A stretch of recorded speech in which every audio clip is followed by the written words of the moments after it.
This is the FC Profession Series podcast, a monthly discussion of news relevant to the U.S. Army Finance Corps worldwide, abridged from the FC Profession Series webcast. Here's your host, Sahib Singh. For the past couple of months, we have been, doing different things in different initiatives, so have not really been having the segments, but what a better way to come back and bring up a great topic that we're going to discuss today, which is going to be premised on G-Invoicing.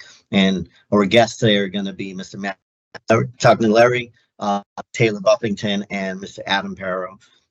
So as Nick said, I'm Matthew Tognarelli. I'm currently the Director of Business Transformation within the Assistant Secretary of the Army for Financial Management and Comptroller. A long way to say the CFO's office of the Army. Good morning, everybody. Good afternoon, wherever you're coming from. My name is Taylor Buffington. I am the program manager for of the G-Invoicing program at Thomson Gray. I support the Assistant Secretary of the Army for Financial Management and Comptroller, Mr. Tognarelli, for the G-Invoicing program. I'm Adam Perreault. I have served for 21 years in the military, 4 years in the Marine Corps, and then I spent the remainder of my time in the Army, retiring in 2016. So we're going to talk G-Invoicing, right? And I mean, first things first, just can you explain what G-Invoicing is and then its, primary purpose within the federal financial management process?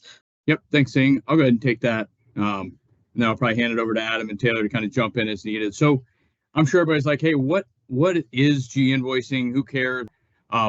So right now, most of you do everything, as I kind of look over to my phone and my tablet all the time, through an app, right? Everything's done through your phone, through your computer. I mean, heck, less computer, more phone these days, right? And so within the Army, we don't necessarily do that with everything and for everything. And so one of our modernization efforts that's required by the U.S. Treasury is something called government invoicing. And the idea is that the U.S. Treasury is implementing a system that will connect all buyers and sellers. So across the federal space, we buy and sell billions, actually trillions of dollars of goods from each other. So the Army will buy stuff from DLA, we'll buy boots, we'll request support from FEMA in emergencies. There are also all sorts of IT purchases we make from other organizations. All of those purchases and sales across the federal space are currently done manually. Like literally an old form PDF, I get my boss to sign it, we put it on an email, and we send it over to another federal trading partner. This day and age, you can only imagine how much audit issues that causes and how backwards that really is. And so the main modernization effort rolled out by the U.S. Treasury is to correct that buy-sell transactions, trillions of dollars we currently do manually. You can imagine the errors that causes, the headache, and then the lack of accountability and oversight that we can provide as a DA, Department of Army level, and across the federal space. So just to give you some context, in FY21, the Army purchased about $70.2 billion in goods from our federal trading partners and generated over $110 billion roughly in sales. So as you can see, the magnitude for Army doing a manual process is not something that's sustainable or realistic. So going to the future, the U.S. Treasury is requiring us to modernize with all federal agencies across the federal government. So as I say that, I say it a little slower because it's quite a magnitude of a task for this team and then all the other federal agencies to implement. How do we interact with other federal agencies in an automated way when we're all, unfortunately have constraints on budget and other things that allow us only to modernize, but so fast for certain reasons. To us, it's the value of G-Invoicing is why we're here, right? I mean, Treasury says you must implement it. So the United States Treasury is enforcing us to do this. So that is the number one compliance factor. But then there's also huge business value. And we're talking about automating a process that we do manually for billions of dollars.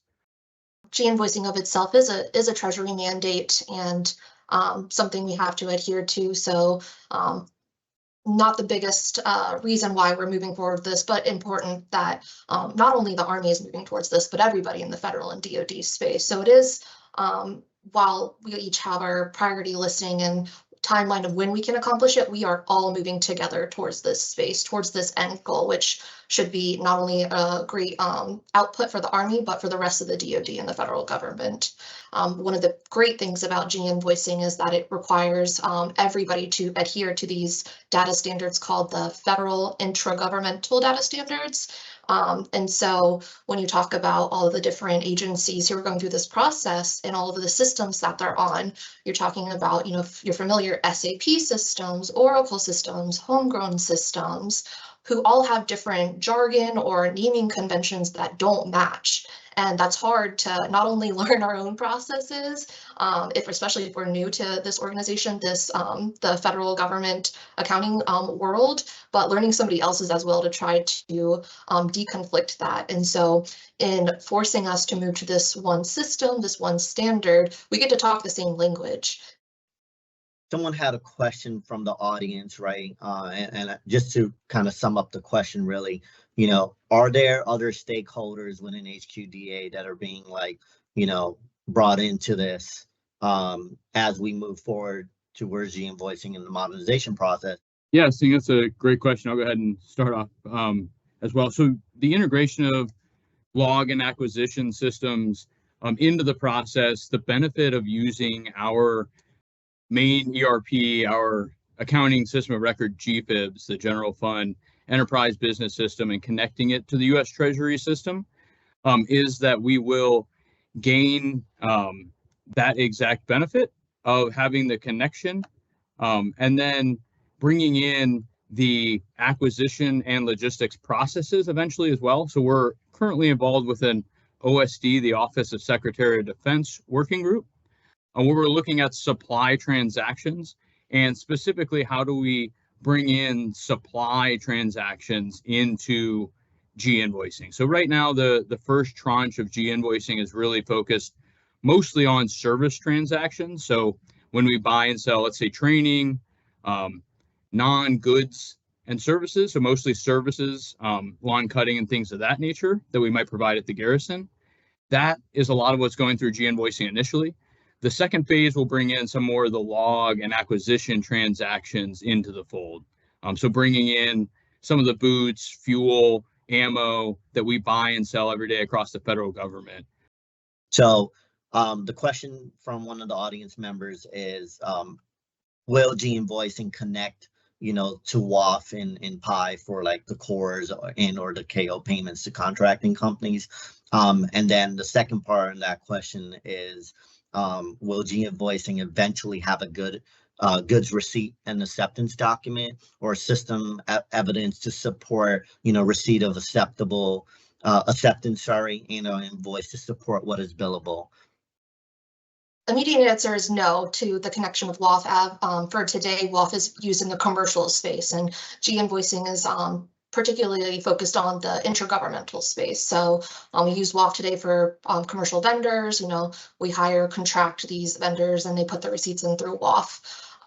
Is there an opportunity there to go out to WAF? And I believe we've been in contact with people over OSD who said that there's some kind of either module built or at least requirements documented saying that they have something that they could use to support the IGT section of this. So immediate answer is no, but there is an opportunity there that we're looking forward to.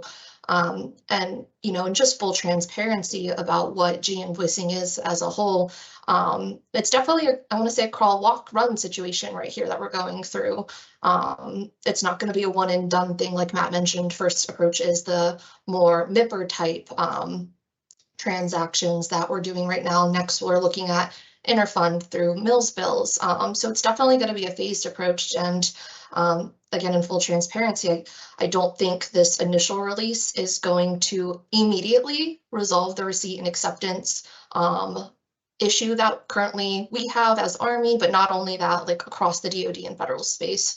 I would like to say that it's probably not going to be immediate, but the opportunity is there, and that is the direction we're trying to go toward. What's the direction or plan that you all have to implement this? any form of training, publications, via like Xorgs and stuff. That's another question that came in actually, asking that, is there, an entire process that kind of, explains how this is going to be implemented? So for the Xord, it was distributed to all the organizations. As far as the training goes, our team has been concentrating specifically on user training probably for a good 3 months now, developing buyer-initiated training and seller-facilitated training.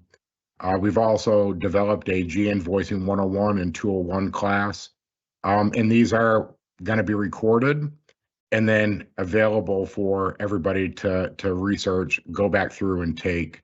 We've been pretty extensive with our training and how we've done it, and we've gone through step by step repeatedly over and over to verify that the system is going to work the way that it's supposed to. And our PowerPoints that we've created to do this as such will become what I think will be a very powerful tool for the users when they begin this new process inside of G-Invoicing. Early on, when this team was established a G-Invoicing command call. We're always amenable to feedback. We'd love to hear from the commands on how we can provide more guidance, more outreach, in order to make sure everybody's tracking, and we do this one Army, one mission, helping each other along through this process. A question that came in actually was in reference to the MIPRs. I'll let you know what it is, and if you can elaborate on that some more. So they said, can you please explain how MIPRs are going to be done through GFIBS and G-Invoicing? And this is, I guess they're taking as like two separate entities, right? And then they say, once we receive the new MIPR that needs WBS and sales orders set up, will that MIPR information be needed to put in both systems? Also, how will amendments be processed? I'll take the MIPR, which is a military interdepartment purchase request. And so what that really is a buy-sell transaction. You're buying something from your federal trading partner, another federal agency. That's a MIPR today. Tomorrow, that'll be replaced by a 7600 Bravo, which is the order form. So you're going from a MIPR today to a 7600 Bravo in the future. So if you're a current ERP user within the Army, so if you're using either GFIBS or LMP, you will create your order a very similar fashion as you had done on a MIPR, in the same system, in the same transaction code, just using a different document type. That document type will then replace your old MIPR 448-2 document, which is a DD form, with a Treasury form FS 7600 Bravo. For GFIBS, that go live date will be after November of this coming fiscal year, or this calendar year. And for LMP, Logistics Modernization Program, they are currently live as long as the other side of that transaction is live. It does start with there, and then we have our order. So when we talk about the newness of GFIBS and LMP and what to expect, a lot of it will be the same. Some of it will be different too. And I think the biggest thing that's going to be is this, the extension, kind of was what I call it, of GFIBS. So today, if you're a GFIBS user, you understand there's an ECC tab, there's a BI tab, there's a GRC tab if you are a GRC governance, risk and compliance supervisor, approver, or so on and so forth. And so now there'll be this new tab in GFIBS called G-Invoicing. And what that is that side, if you see the buyer ERP box and you see a line down the middle, the items on the right, it's labeled Hub. You'll hear various different names for it, Hub, Fiori. And what that is like an extension, a middleware of, in order to get your document, your order out of GFIBS, it needs to first go to the hub, right? And from there is the connection, the almost instantaneous correct connection to Treasury for them to pull that document over, verify the information, do those checks and balances, make sure we're talking in that same language, and send it over to the trading partner.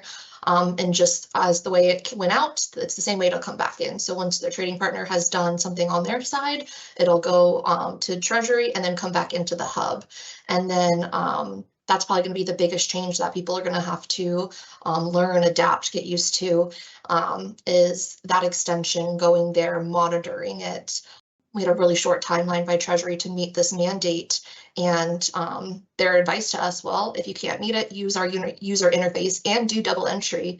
And Army leadership was like, absolutely not. We're not going to do that. We are moving forward, making progress. We will get there, but we need time to get there. And so we're going to wait until that point that we are. And so I think through that advocacy of Army leadership, we got to avoid that hump in the road and the stress and maintenance that would have taken on all of our budget analysts.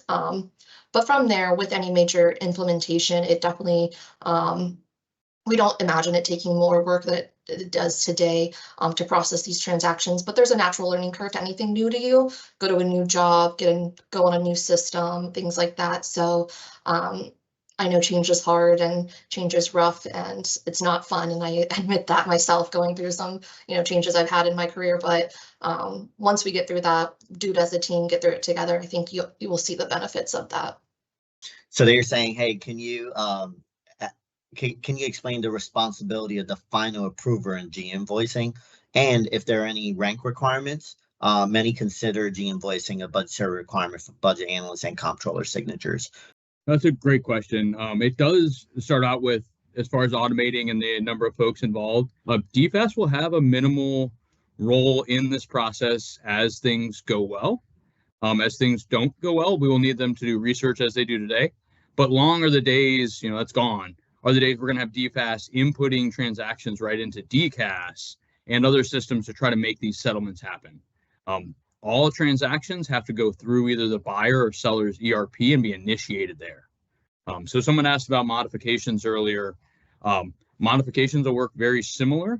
The automation eliminates the L5. And the reason that is because the FMR and the Economy Act are very clear in the fact that the acceptance of an order by the seller, so when the seller accepts your order and says, yes, we can fulfill that, that creates a legal obligation for the buyer. This conversation was great. It went by real fast, right? But I do want to give you at least a minute or so for any final comments that you have. So we'll start with you, Matt. Yeah, Singh, I appreciate that. I do appreciate you all joining and listening to G-Invoicing, but I really want to call all those Army end users, Army leadership, DoD trading partners out there that are listening. I really want to call you to action. We need you involved. We have a monthly command call, but at your local level, you are doing these transactions on a daily basis. We need you all to be engaged and ask those tough questions. If we don't find out now, we're only going to make mistakes in the future. So please get involved, and that's all I have. Appreciate everyone's time today. Thank you all for tuning in. Wish you a safe day and a blessed weekend to support and serve. Take care. If you would like to see the full-length video of this presentation, simply follow the DVIDS link in the description.